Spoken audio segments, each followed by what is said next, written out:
There's a part of Texas where the hill country transitions over to become the Great Plains, a region of both rolling hills and grassland prairies. And in this zone are towns thriving in the in-between, places with deep roots and hidden histories, crystal springs and steaming schnitzels. Places like LTX. I wonder what it means.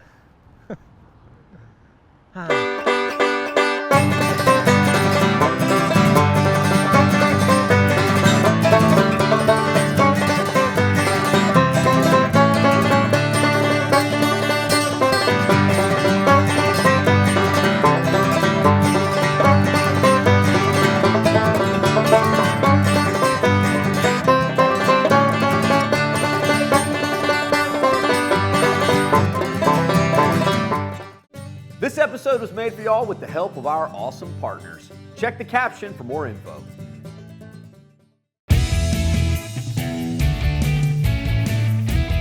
A mere 75 miles northwest of Austin lies Lampasas, Texas, a town filled with history, food, nature, and all things trip-worthy.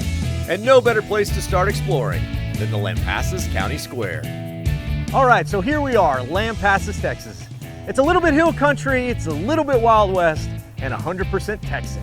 And because of the natural springs in the area, at one point, Lampasas was a true cultural epicenter for all of Texas. And well, those who still know where to look, the culture never left. The historic district is more than just a square and extends for blocks in almost every direction. At the center, the stately county courthouse built in 1883. A simple stroll lets visitors know that this town has stories to tell. So let's trip into the Lampasas County Museum to trip back in time. And this museum is full of relics from the past. In fact, the building itself is an artifact and once housed an old sheet metal and plumbing shop. The floorboards were so stained with oil, they had to flip them over to see the wood. Hey, so here we're starting at Lampasas' way back history when the buffalo roamed. Look at this. It said, yes, indeed, they do have badgers in Lampasas, which is why they're the Lampasas Badgers. Look, the rare jackalope. I knew they were real. But one of the most interesting times in Lampasas history was the era of the Wild West gunslinger. So in the early days of Lampasas, this was a really rough cowboy town. I mean, you think the Hatfields and McCoys was a bad feud? Well, you ain't never heard of the Horrell Higgins fight. Two families, they killed each other on the square, out in the brush, and this is one of the rifles that they used. I think the bloodstains are still on it. Why would there be bloodstains on the rifle? With it, or like... They were so close, it splattered everywhere. Oh, okay. Man, just execution style. They were nasty. To this day, bring up the names Horrell or Higgins in town, and you might find yourself looking for a fight. But if it's trouble you want, well, Lampasas has always been a good place to find it. So, I mean, legend holds at one point there were 36 different saloons down here on the square on one street. This is kind of a recreation of the time. All right, Daniel, we're gonna play some dominoes, but I gotta warn you, only one of us is getting up from this table alive. Well, then I know who it is. Let's put your, see if you can back up that mouth. All right, roll them bones. Let's do it. That's a 4. Is that good in Wild West saloon games? 4 means you die. All right, whatever. I guess this may be my last drink. But there's much more to Lampasas than its shady past, because soon the guns and horses were traded for steam trains and top hats as Lampasas became a high-class destination. And the rest, as they say, is history. This is cool. It's an old Wurlitzer jukebox with records. This one was in the Lampasas County Theater. You want to listen to Fiddlin' Boogie or more beer? Mule Train, Sentimental Journey, Fiddle Polka. I think I'm in the mood for Fiddlin' Boogie.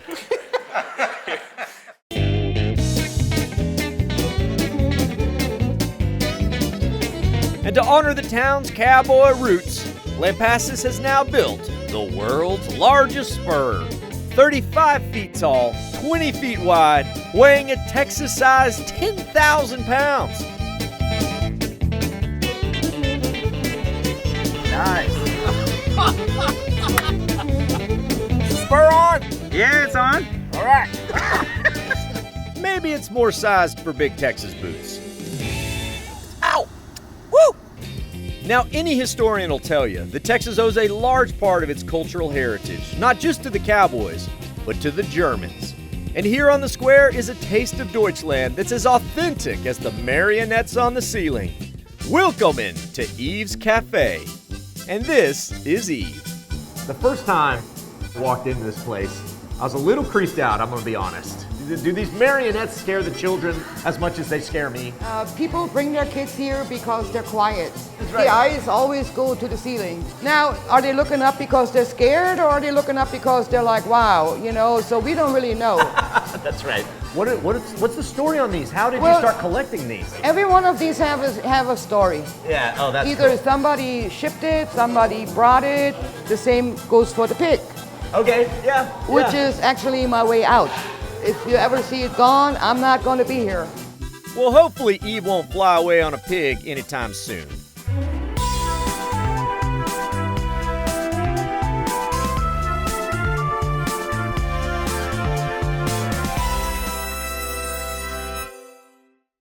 Eve grew up in central Germany, where she met her husband Steve while he served in the army. And after he retired from his army career, they landed in Lampasas. And ask anyone in town, and they're glad they did, as Eve has built up a loyal following of customers like family. That is the passion that makes us get up every day. That's awesome. We don't throw food together. We serve specials sometimes. People say, what do you call it? We don't know. And they eat it. And they they love stand it. up, a whole place applauds. It's truly food worthy of a standing ovation. And speaking of... Okay, so bratwurst, and this is bratwurst but with curry ketchup on top. Correct. Is that a German thing? The Curry ketchup is on every imbiss that you go to Germany. You get your currywurst and a beer, and it can be 11:30 in the morning. Well, what time is it now? I think we might need... 2 Paulanos. I like this lady a lot. And voila! Oh! Prost. Prost. Yes. Wow, it's like a little taste of Germany. Yeah, unfortunately we had to Americanize it. And if you put a fruit on a German beer, you're gonna be called a fruity tooty. I've been called worse. Or is it versed? Everything you have here, except for the French fries, is made in-house. The brats are done here. Like you're stuffing the sausage casing? Yes. Oh, wow. It's all trimmings from the pork loin that we use for the schnitzels. Ooh, yeah. You maybe don't think a sausage can taste fresh, but that actually tastes fresh. It's delicious. It's incredibly rare to find a restaurant making its own bratwurst or putting as much time into its schnitzel. It's fresh, never frozen. We trim it, weigh it, we cut it, we beat it, we bread it. It's a German staple. You gotta have it. Rust. In Germany, Jägerschnitzel is the hunter schnitzel. And that couldn't be more fitting in this part of Texas. But here at Eve's, she makes a special version that's topped with ham, Swiss cheese, and with mushroom sour cream gravy on the side. Oh, I'm ready to eat. So this right here is the Rundschnitzel. You're gonna have to wait, Salad. Let's go right into this. Oh yeah, look at that. Delicious pork, breadcrumbs, deep fried, cheese, ham. That's good. Das beste Schnitzel. You know, at the end of the day, like a good schnitzel, it just tastes like Texas comfort food. And can't forget about the Spätzle. It's like a kind of a rough German noodle. Guten Appetit. You know, I'm trying to enjoy my meal, but I can't shake the feeling that somebody is watching me. You know, I'm used to eating in front of people because the crew is always around, but man, there are a lot of eyeballs in this place.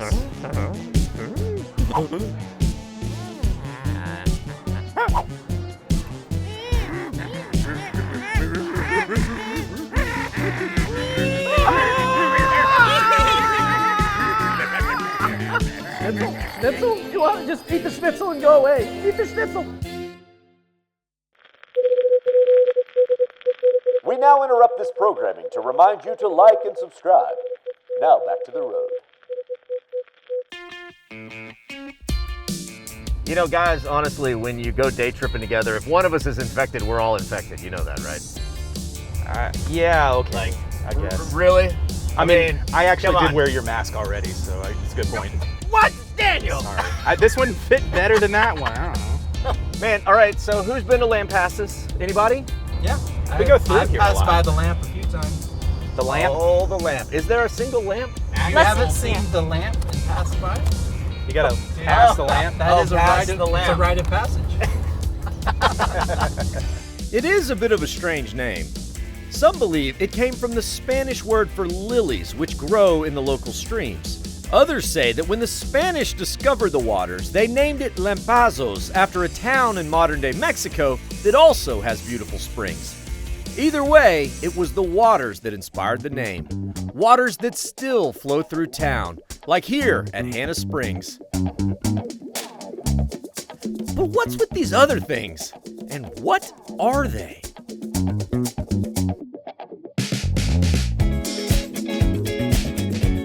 Now this is a Lampasas style ride. I think for the rest of the show, we're gonna take this as the crew mobile. This is the Hannah Springs Sculpture Garden, where art meets nature, and things aren't limited to reality. All right, so I went noodling down at the river real quick, and I pulled this guy out. I caught bigger. This is awesome. Man, if you think art is only for these really stuffy galleries, this just proves that completely wrong. But what's with it, and why here? Well, we should interview someone about that from the Lampasas Association for the Arts. All right, y'all, next up on the Day Show with Chet Garner, please welcome to our stone sofa, Miss Tina Matney with laughter. Oh wait, guys, no, that's the clap track. We need to hear the laughter. Please have a seat on our wonderfully comfortable couches. It's time for the really hard questions. Get it? Hard. You're on. Never mind, we'll skip to the easy ones. Now this is amazing. I mean, so how did this come about? Back in 2005, we had a local artist by the name of Nancy Gray who had a vision to do public art. In conjunction with the city, we formed the Sculpture Garden. Was it gonna be fairly normal at first, and then someone brought a catfish on a truck and you're like, that works? It snowballed. Started with 3 pieces of limestone that were carved right here on site. We have now 22 pieces, I believe, in our permanent collection. There's serious pieces, there's fun pieces, interactive pieces. Kids can climb on some of them. We just want everybody to have a little something. That's awesome. Well, hey, thank you so much for sitting on the stone sofa. That interview was uncomfortable, not because of my guest. Just this is a little bit uncomfortable. This one's much more comfortable. Good for popping backs, though. That's not bad.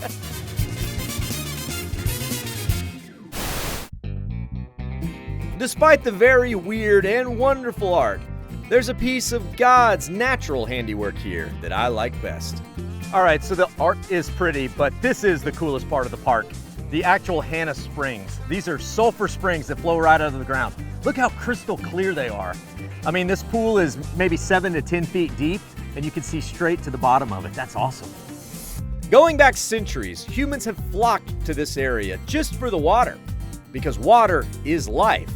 But these waters seem to give special life force. People used to come down here to these springs. If there was a giant bathhouse, they would stay here and they would drink the water because they believed that these waters had special healing properties to them. You know, I guess they didn't die back then. I suppose it's still the same water. Let's give it a go. Okay. Oh. Have you ever drank a rotten boiled egg, Daniel? I have not. Well, here, you wanna try it? No, I'm good. I'm good. You better give me superpowers. Ah! I feel stronger already. Well, they don't call them sulfur springs for nothing.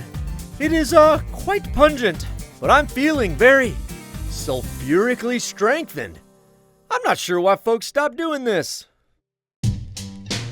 All right, so you want to go swimming. The only place to swim is called Sulphur Creek. Okay. Does that make you want to jump in or run away? Not at all. No? I mean, that doesn't make me want to. No, it makes me. Not the I Inviting. can smell the sound. smells, the beautiful Nah. smells of sulfur rising in the air. That's not really just a thing, Just is it? take a bath in some bad eggs, let me in. Well, maybe we've become soft. because this is a Texas tradition. And beginning in the late 1800s, Lampasas became a preeminent destination for swimming in healing waters.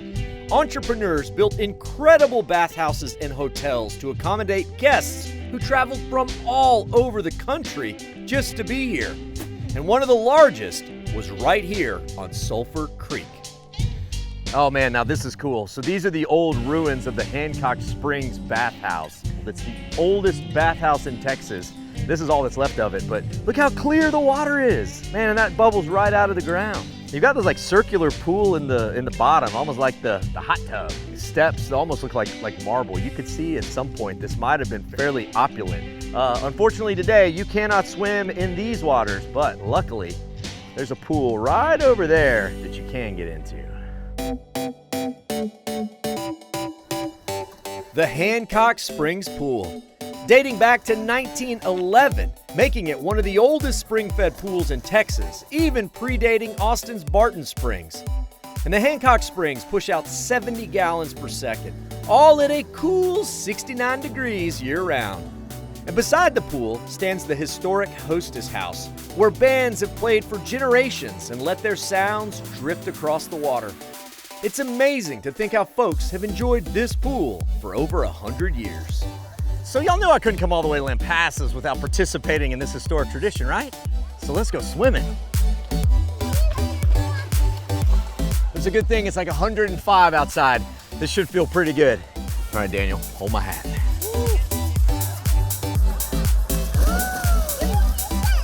Woo! Oh yeah! Woo! That's cold. Oh, and on a hot day, that feels awesome. A nice, refreshing sulfur flavor too. It's definitely not nearly as sulfurous as Hannah Springs, and I'll put up with the slight smell for the heathen.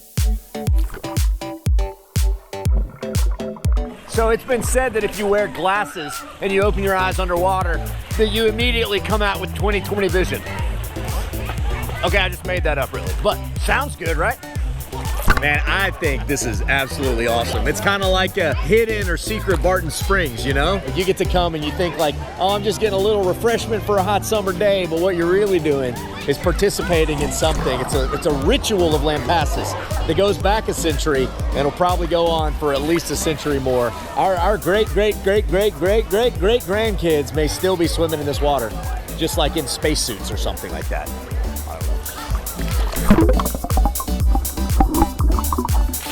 And whether or not it cures ailments, it's certainly a cure for the hot Texas afternoon.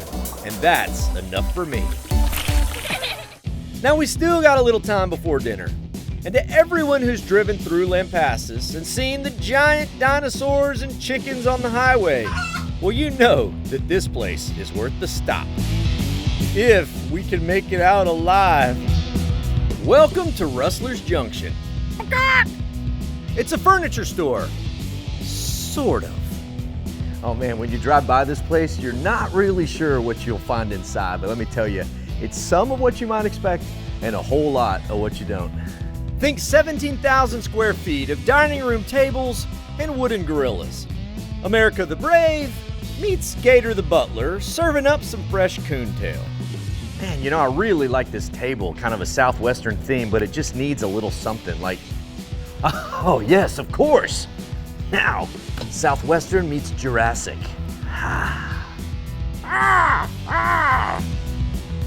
There's a huge assortment of decorative critters. Watch out, there's a bear. Old West trinkets, and some of the finest taxidermized animals this side of Sulphur Creek. Jumping Bobcat is a genius work of taxidermy. He looks like he's a flying squirrel leaping at something. My goodness.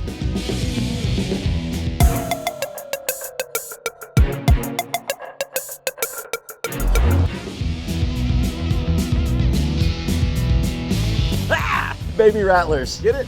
Oh boy. So, come here often? Yeah? There's just too much to take in. Daniel, does this chair make me look fat? Yes? No. No? I think it. You're just saying that because it does. You delayed. No. I'll have to get a different one. But of all the things catching my eye, Jumping Bobcat was just too good to pass up. Well, looks like this Junction rustled some cash out of my pockets, too. Well, I think it's finally time for dinner. And there's another family in Lampasas with the same affinity for stationary creatures. Luckily, they also serve up the finest Tex-Mex the other side of Sulphur Creek. And honestly, much, much further than that. Welcome to Alfredo's, run by the Suarez family that includes not just Alfredo himself, but his wife, their 6 kids, and their pet tiger, lion, horny toad, alligators, and brontosaurus. People flock here not just for fajitas, but for the full-on experience. So, Alfredo, this feels kind of like the Disney of Mexican restaurants. This. Yeah, I mean, look, we got alligators jumping out of the swamp over here. We got tigers. We got music. We got everything. Yeah, you make me feel good. All right, then I'm picking up the right vibe. But this is not where to start. Much smaller little place? Oh, or? Yes, sir. Yes, sir. It was very small. Everything's small. And were you cooking? Especially my pocket. Yeah. Right. But thanks God I have a very good people that really helped me really well. That's awesome. How do you describe the food? Do you think it's like classic Tex-Mex or? I would say that it's Tex-Mex. This is what people used to eat on this side of the border. Queso, guac, deep fried jalapenos. Enchiladas. Are they doing these in Mexico or is this a full-on Texas type thing? I would say Texas. Yeah. Yes, sir. Yeah, right. Some magic happens when you start deep frying something like jalapenos. Yes, sir. It's very healthy too. Oh, sure. Yeah, it's a vegetable. We add a little ranch and vámonos. Mucho bueno. Mucho bueno, mucho bueno. Alfredo's does classic Tex-Mex pretty much to perfection. The beef fajitas are marinated for hours. The enchiladas drip with sauce and flavor. And the queso, well, it's been voted the best in Lampasas. What's the secret to making good Mexican food? Dedication, good product, and do it with love. It's like you're doing for your own family, not for the people. Whoever comes needs to feel at home. I love it. Well, hey, thank you. Hey, no problem. Thank you very much. Well, folks, I think it's time to cenar ourselves with the special enchilada flag plate.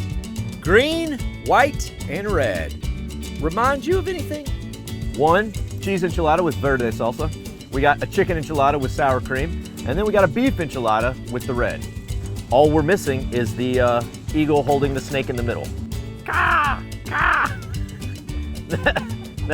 How's that? That's not bad, especially because it was upside down. We'll give it wings. Ship wings. The best part about the flag plate is it is totally for the indecisive enchilada orderer. And that's totally me. Oh, that's a good cheese enchilada right there.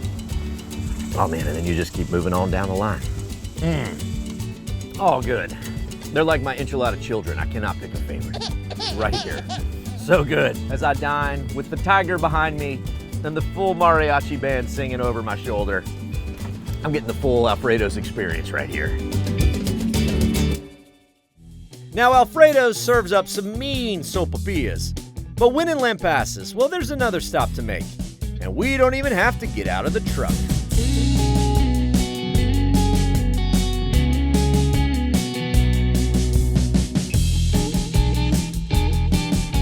This is Storm's Drive-In. Opened in 1950 as the Dairy Q, Storm's continues to do things the old-fashioned way, the right way. Rumor has it Elvis was even quite the fan too when he was stationed at Fort Hood.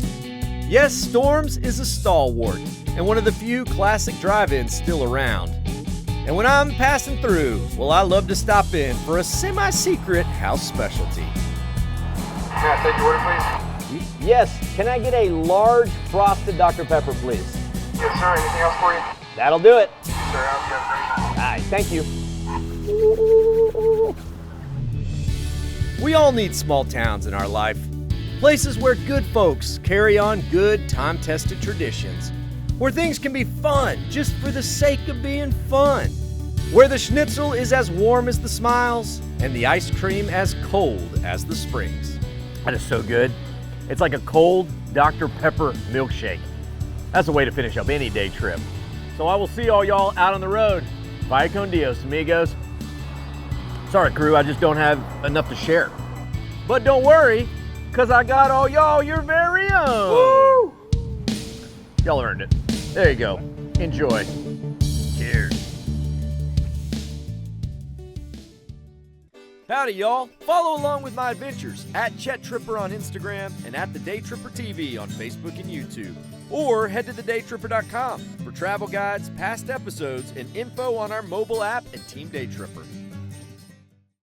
This episode was made for y'all with the help of our awesome partners. Check the caption for more info.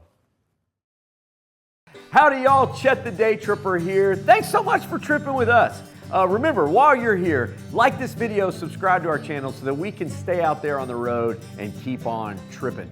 Did we miss anything in this town? Leave us a comment, let us know. We love finding out about new stops with all of your tips. And if you love Epic Texas Day Trips, remember to check our channel. We got a lot of them on there. Also, don't forget, if you want some sweet Day Tripper merch or another cool Texas-made product, come see us in Georgetown at the Day Tripper World Headquarters. You can also shop online if you check the link down there in the caption.